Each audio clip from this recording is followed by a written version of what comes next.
Hi hello friends, ಅತ್ತೆ ಸೊಸೆ ಅಡುಗೆ ಚಾನಲ್ಗೆ ಎಲ್ರಿಗೂ ಸ್ವಾಗತ. ಹೇಗಿದ್ರೆ ಎಲ್ಲರೂ ಚೆನ್ನಾಗಿದ್ದೀರ ಅಂತ ಭಾವಿಸ್ತಾ ಇವತ್ತು ನಾವು ನಮ್ಮ ಚಾನಲ್ನಲ್ಲಿ ಶೇಂಗಾ ಚಟ್ನಿ ಪುಡಿಯನ್ನು ಮಾಡ್ತಾ ಇದ್ದೀನಿ. ಬನ್ನಿ ಅದಕ್ಕೆ ಏನೇನು ಇಂಗ್ರೀಡಿಯೆಂಟ್ಸ್ ಬೇಕು ಅಂತ ನೋಡ್ಕೊಂಬರೋಣ. ಇವಾಗ 1 ಕಪ್ ಶೇಂಗಾ, 1 ಟೀ ಸ್ಪೂನ್ ಅಚ್ಚ ಖಾರದ ಪುಡಿ, ಅರ್ಧ ಟೀ ಸ್ಪೂನ್ ಅರಿಶಿಣ ಪುಡಿ,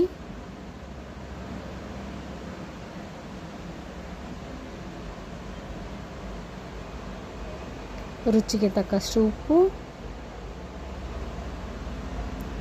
1 ಟೀ ಸ್ಪೂನಷ್ಟು ಜೀರಿಗೆ,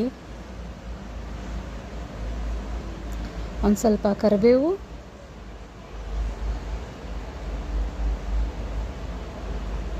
ಒಂದು ಸ್ವಲ್ಪ ಬೆಳ್ಳುಳ್ಳಿ. ನೋಡಿ ಫ್ರೆಂಡ್ಸ್, ಇವಾಗ ನಾನು 1 ಕಪ್ ಶೇಂಗಾನ ಹುರ್ಕೊಳ್ತಾ ಇದ್ದೀನಿ.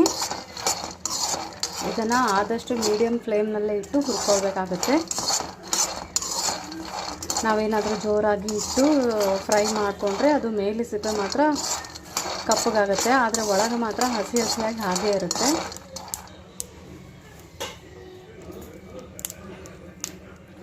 ಒಳಗೇನಾದರೂ ಹಸಿಯಾಗಿ ಹಾಗೇ ಇದ್ದರೆ ಅದು ಚೆನ್ನಾಗಿ ಚಟ್ನಿ ಬರಲ್ಲ, ತುಂಬ ದಿನ ಬರಲ್ಲ, ಹಸಿ ಹಸಿ ವಾಸನೆ ಇರುತ್ತೆ. ಅದಕ್ಕೆ ನಾವೇನು ಮಾಡಬೇಕು, ಲೋ ಫ್ಲೇಮಲ್ಲೇ ಇಟ್ಬಿಟ್ಟು ಸ್ವಲ್ಪ ನಿಧಾನಕ್ಕೆ ಹುರ್ಕೋಬೇಕಾಗುತ್ತೆ.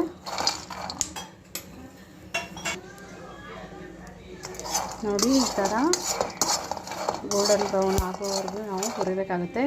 ಈ ಶೇಂಗಾದ ಏನಾದರೂ ತುಂಬ ಕಪ್ಪಗಾಗೋಷ್ಟು ಹುರಿದ್ರೆ ಅದು ಚಟ್ನಿ ಏನಿದೆಯಲ್ಲ ಅದು ಏನಂತಾರೆ ಸೀದೋಗಿದ್ದು ವಾಸನೆ ಬರುತ್ತೆ.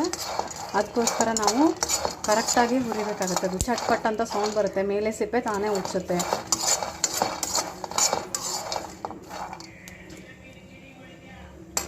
ಇದನ್ನೆಲ್ಲ ನಾವು ಚೆನ್ನಾಗಿ ಹುರ್ಕೊಂಡ್ಮೇಲೆ ಸ್ವಲ್ಪ ತಣ್ಣಗಾಗಲಿಕ್ಕೆ ಒಂದು ಪ್ಲೇಟಿಗೆ ಹಾಕಿ ಬಿಡಬೇಕು ಫ್ರೆಂಡ್ಸ್. ಅಂದರೆ ಮೇಲೆ ಸಿಪ್ಪೆ ಎಲ್ಲ ಬೇಗ ಉಚ್ಚುತ್ತದೆ. ಕೂಲ್ ಆದಮೇಲೆ ನಾವು ಅದನ್ನು ಒಂದು ಮರಕ್ಕೆ ಹಾಕಿ ಕೇರಬೇಕಾಗುತ್ತೆ. ಕೇರಿದ್ರೆ ಮೇಲೆ ಸಿಪ್ಪೆ ಎಲ್ಲ ಹೋಗುತ್ತೆ ಫ್ರೆಂಡ್ಸ್.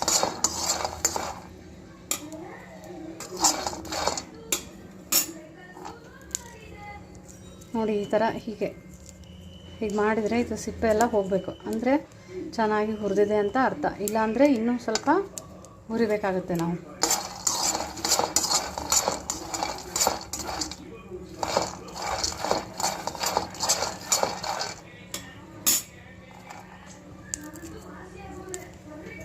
ನೋಡಿ,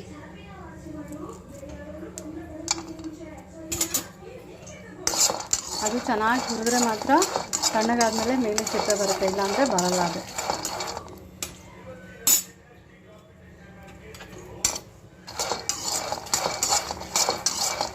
ಇವಾಗ ಇದು ಹುರಿದಿದೆ ನೋಡಿ. ಇವಾಗ ಇದು ತಣ್ಣಗಾಗಲಿಕ್ಕೆ ನಾನು ಒಂದು ಮರಕ್ಕೆ ಹಾಕ್ತಾಯಿದ್ದೀನಿ. ನೋಡಿ, ಇವಾಗ ಮಿಕ್ಸಿಗೆ ಎಲ್ಲನೂ ಆ್ಯಡ್ ಮಾಡ್ತಾಯಿದ್ದೀನಿ ನಾನು. ನೋಡಿ, ಇಲ್ಲಿ ನಾನು ಅಚ್ಚ ಖಾರದ ಪುಡಿಯನ್ನು ಸ್ವಲ್ಪ ಮಾತ್ರ ಹಾಕ್ತಾಯಿದ್ದೀನಿ, ಯಾಕಂದರೆ ನನ್ನ ಮಕ್ಕಳಿಗೆ ಅಷ್ಟೊಂದು ಖಾರ ಇಷ್ಟ ಆಗಲ್ಲ. ಆದರೆ ನೀವು ನಿಮ್ಗೆ ಎಷ್ಟು ಬೇಕೋ, ಎಷ್ಟು ಪ್ರಮಾಣದಲ್ಲಿ ಬೇಕೋ ನೀವು ಅಷ್ಟನ್ನು ಹೆಚ್ಚು ಕಡಿಮೆ ಹಾಕ್ಕೋಬೋದು.